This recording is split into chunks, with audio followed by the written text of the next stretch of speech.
when someone needs to be watered, I have a piece of advice filed in here somewhere that I can pour onto them. And so it's definitely changed my life. Over the past year and a half, that is a whole nother Christiana than this girl that you see today. And it's because of all these women that I get to interact with on a weekly basis.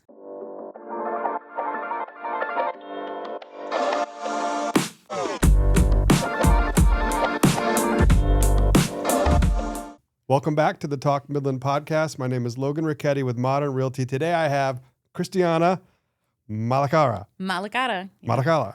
Yeah, Malacara. And that's kind of a tough one because I mess them up every time, but that's a high standard. But thanks for helping me out. Of course. Yeah, thanks for having me. That's What She Said podcast. That is me. I have That's What She Said. Yes. That's What She Said with Christiana Malacara. All right. It's fun. It's amazing. What is it? It's a podcast about women empowerment of the Great Lakes Bay region, and then soon it'll be and beyond.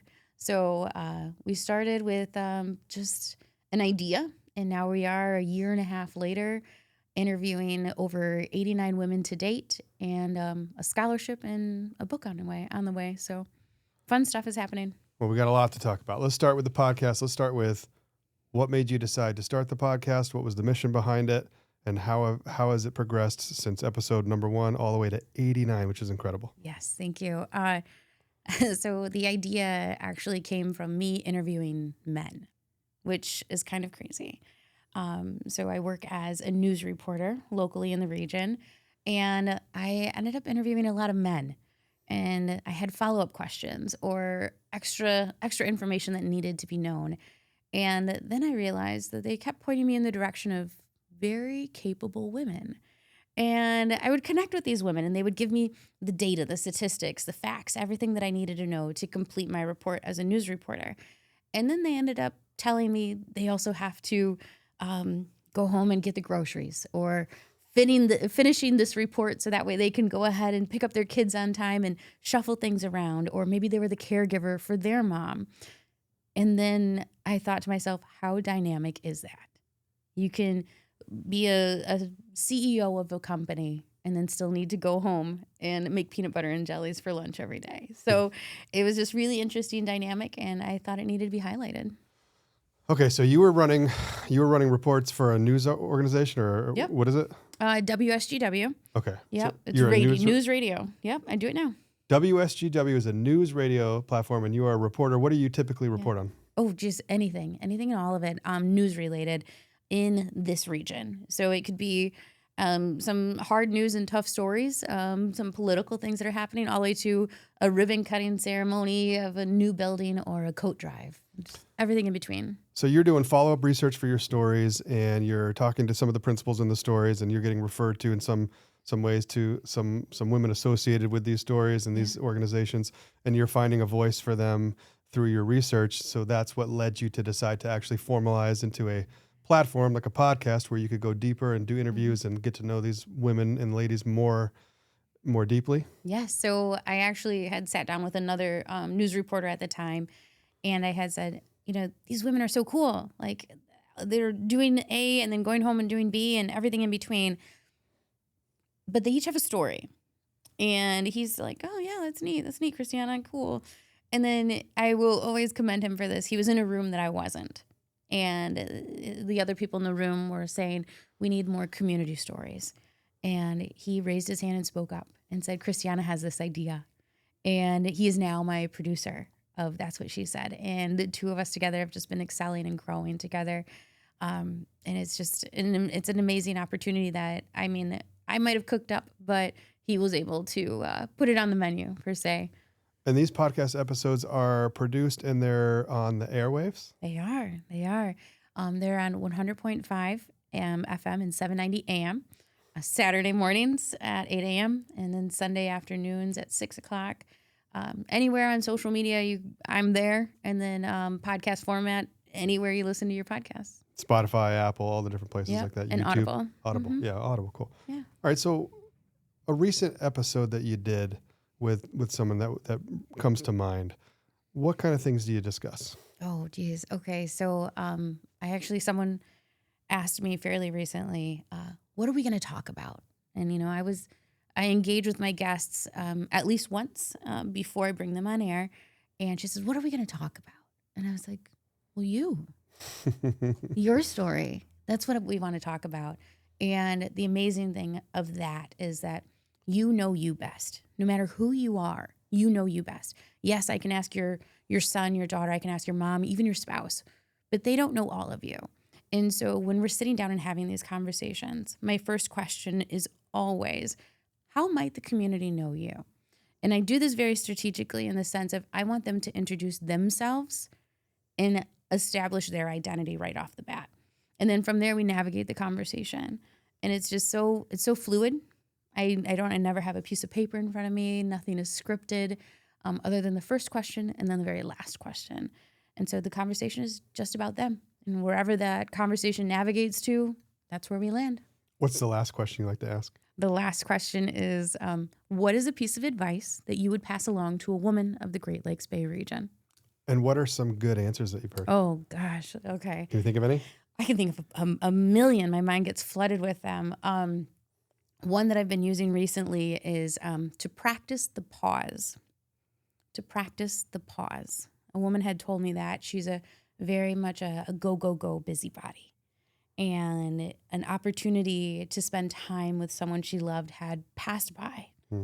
And she wasn't able to get that opportunity back again. And since then, she said, I need to pause. I need to sit with myself. If it's a day, if it's one day a week, if it's just a couple minutes that day, and realize, one, I need to check in with myself. How do I feel? Oh, I didn't drink water. I've only been drinking coffee all day. Or, I feel a little rushed. Let me slow down. Or maybe I need to, spend time with someone because they crossed my mind during that pause. To practice the pause, and you'll feel much better afterwards. And so she does this regularly now. Her and her children, they practice their pause. They check in with their body, their mind, and she recommended it. Another piece of advice that someone had given me that stands out is it takes a village to build a village.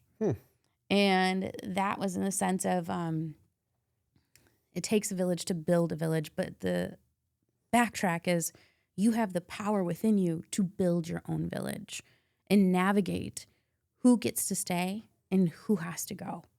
And when does that happen? I like that. Oh, there's so many. There's so many. I could go on. There's so many. Well, when you get deep into these interviews, long form interviews give you an opportunity to really go deep into people's psyche and their thought processes. It gives them a chance to articulate how they feel and what's important to them. And you can let the conversation kind of navigate itself depending on where it goes. But what are some of the challenges that your guests are facing in daily life? Is it a matter of balancing work and life like we had kind of talked about beforehand? Yeah. Challenges for women come in all shapes and sizes. Just as unique as they are, their challenges are too. Because I've had retired women who were a business owner, and they now have to navigate through, how do I sit still, right? But then at the other end of the spectrum, a challenge might be I had a woman who is a CEO currently, and she doesn't have parents. Both of her parents passed away. And so she's navigating, being a busy mom without guidance of a mom, So there's challenges that are all arise in many different ways, from body dysphoria. I talked to a student who she dropped out of college because she did not feel comfortable in her own body. She was stressed out. She moved away from home. She ended up eating, and she just couldn't handle the day-to-day. And now she works out every day. She's dropped 100 pounds over time, healthy, and that was a challenge she overcome. But that doesn't mean that she still doesn't have a current challenge. It's just her challenge shifted over time based on what chapter, and I use that word very intentionally, what chapter she's in at that time. What is a guest or a story that comes to mind that really impacted you personally? Oh gosh, impacted me personally. I have a connection, and I know it's wild to say 89 women. Yeah. I have a connection with all of them. My contact list in my phone has grown in the past year and a half so deeply. But something that has affected me personally would probably just all those little pieces of advice that they give at the end. I live by them. And the way that I describe my job, because it doesn't feel like a job being a host of That's What She Said.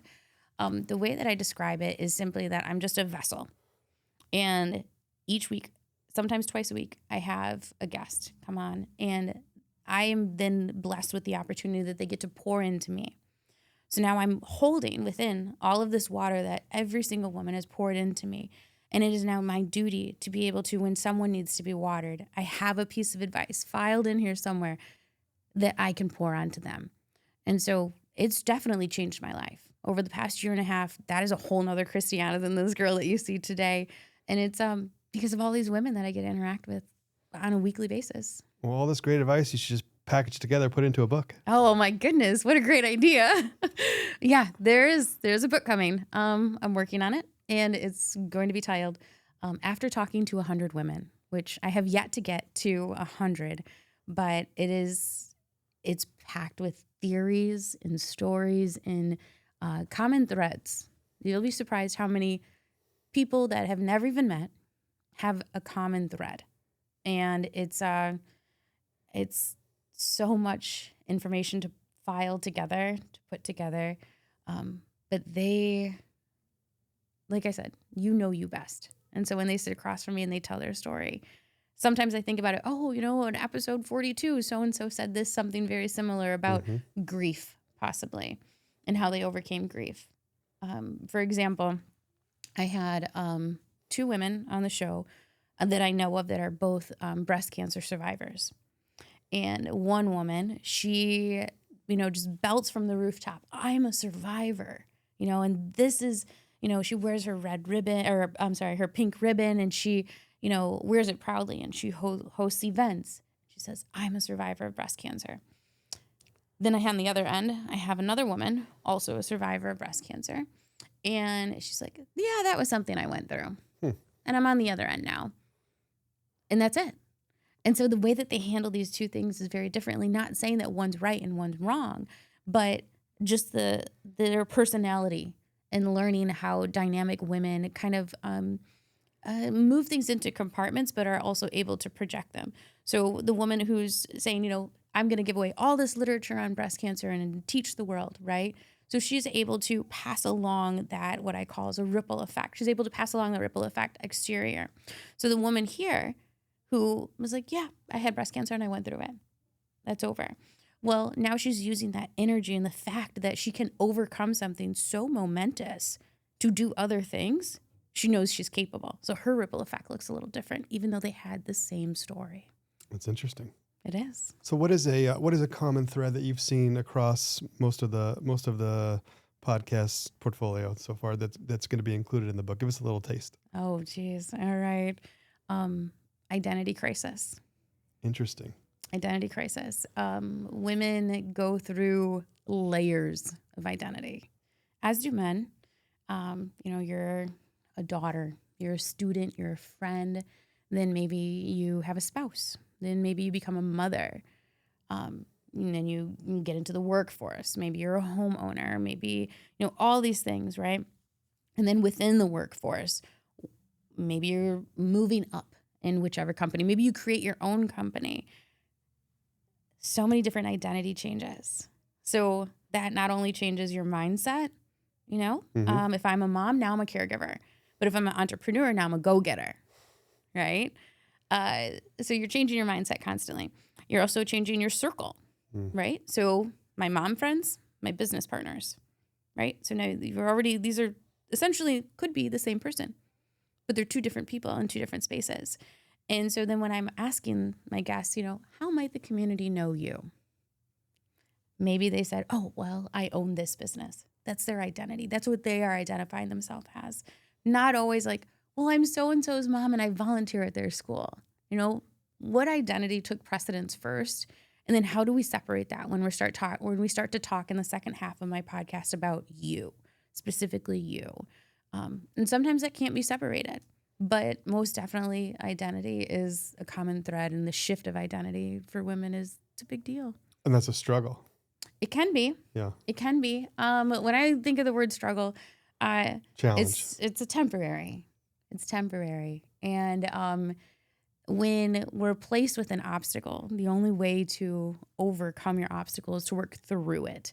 And so when there is a challenge or a struggle, like having this identity shift, we're working through it. So we're identifying, oh, I am a mom. I'm also an entrepreneur, but I also have a boss, and I have a spouse, but I'm also a sister, right? So being okay and aware with all of these titles of identity, that's the first step.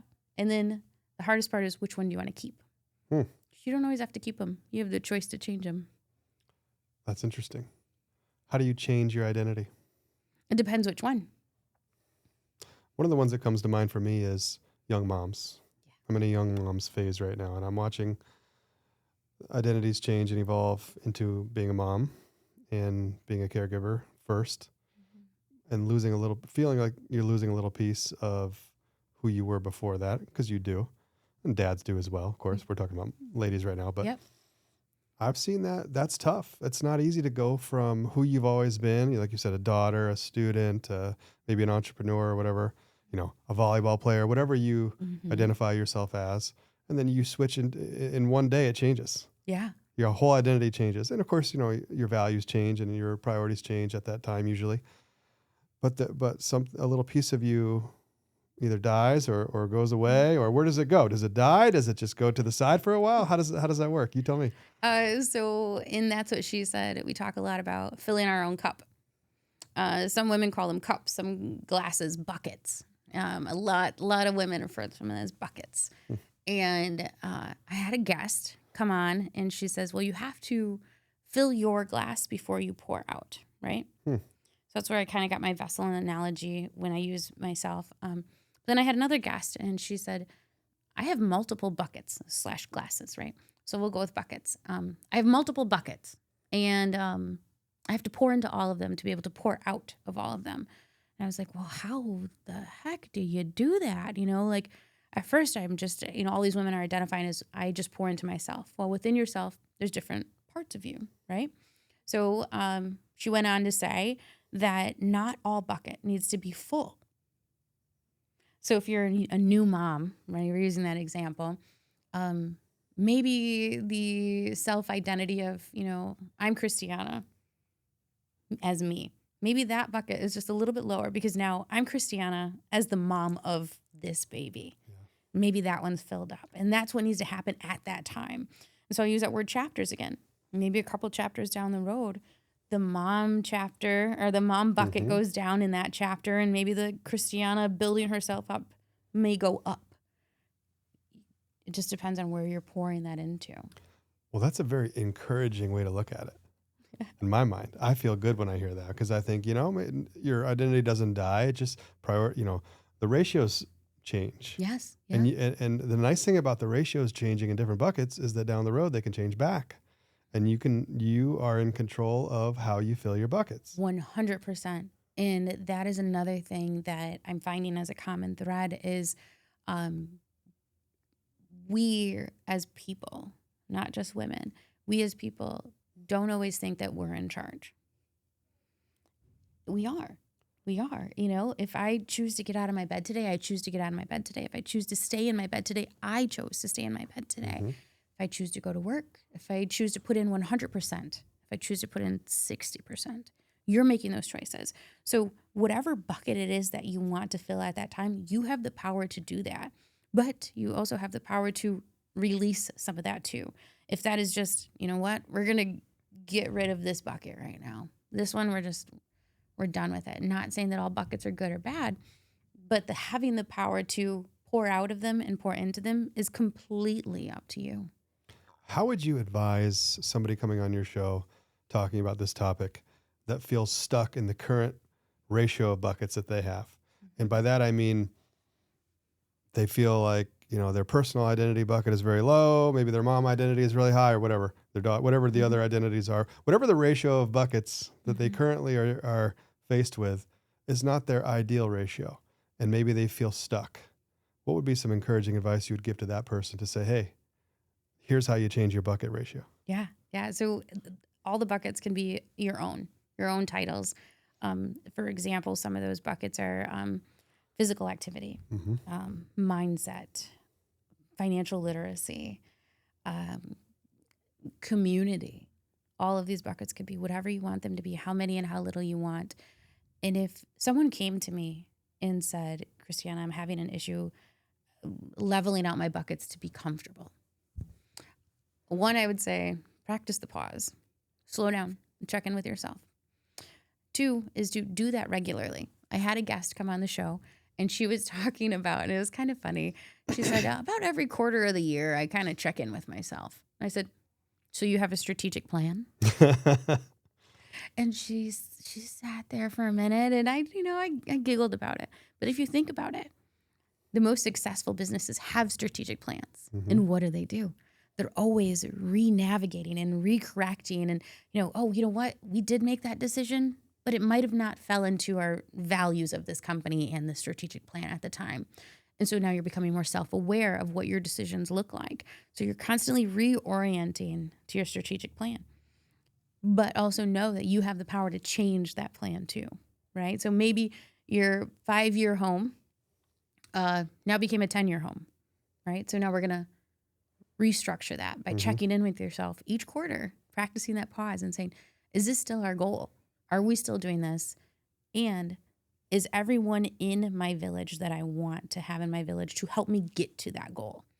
And then that's the time you're like, well, I don't need this bucket anymore. Or maybe I need to pour into this bucket a little bit more based on what happened last quarter and moving forward towards that goal. You almost sound like a life coach. You ever thought about that? No, I'm just living life and talking to a lot of ladies.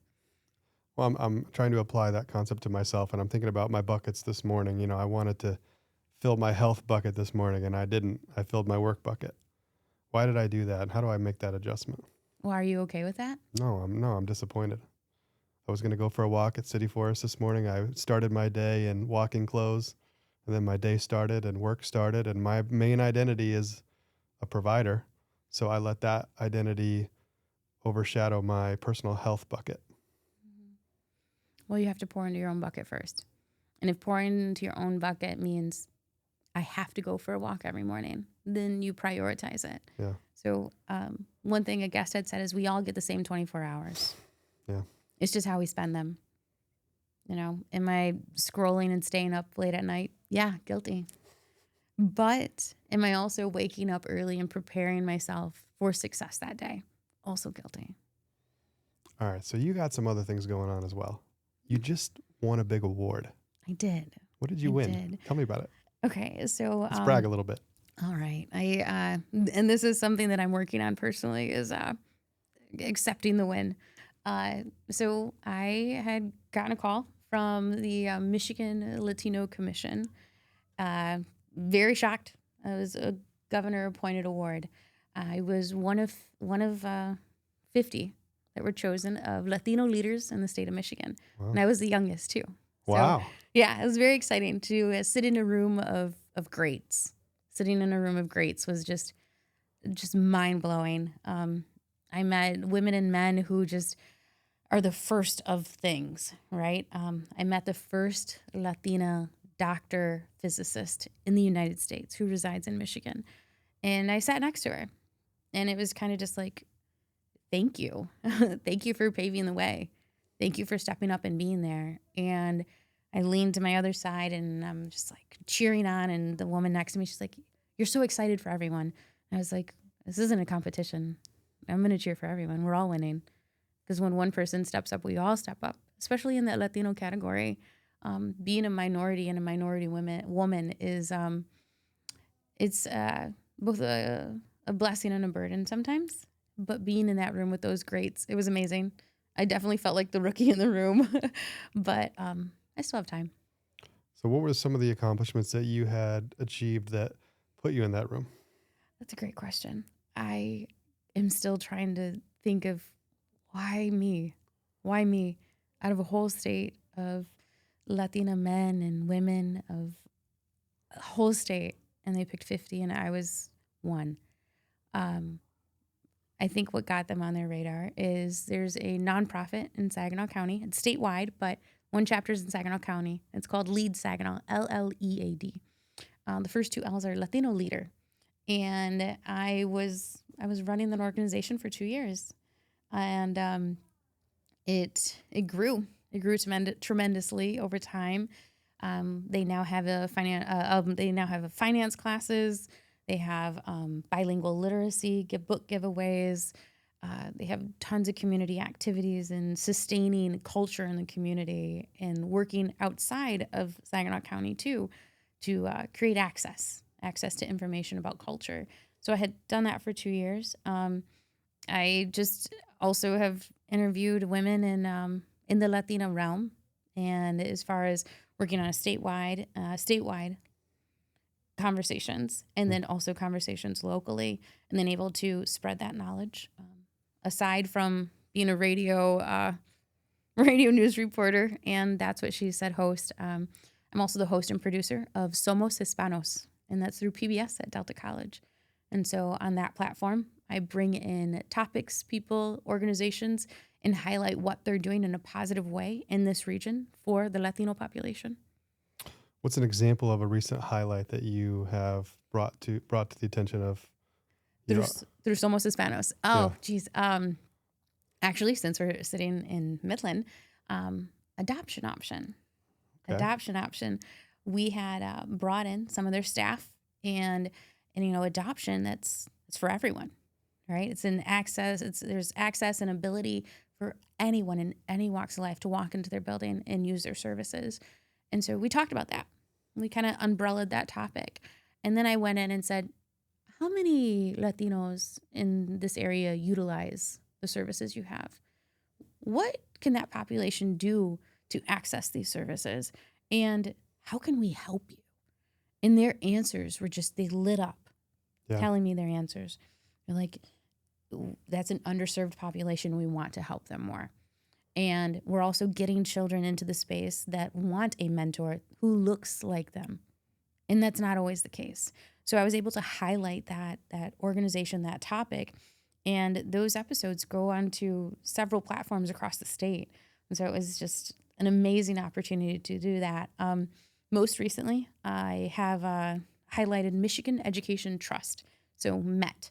So MET is actually an organization statewide that provides scholarship opportunities to students. And on their form, they don't ask for your race.